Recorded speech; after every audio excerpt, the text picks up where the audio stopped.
జనగామ మాజీ MLA BRS నేత ముత్తిరెడ్డి మరో వివాదంలో చిక్కుకున్నారు. దళిత బంధు ఇప్పిస్తానని 67 మంది నుంచి ముత్తిరెడ్డి డబ్బులు తీసుకున్నాడని ఆరోపిస్తూ ఆందోళనకు దిగారు దళితులు.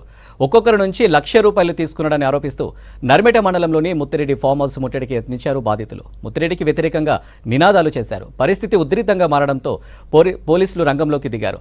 ఫిర్యాదు చేస్తే న్యాయం చేస్తామని పోలీసులు హామీ ఇవ్వడంతో ఆందోళన విరమించారు బాధితులు.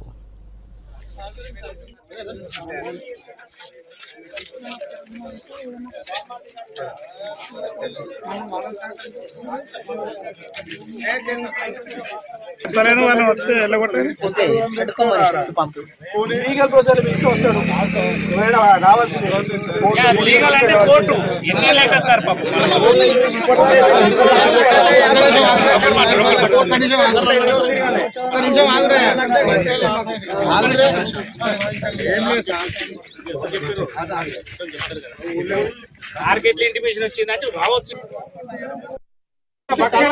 నమస్కారం పెట్టి కోరుకుంటున్నాం.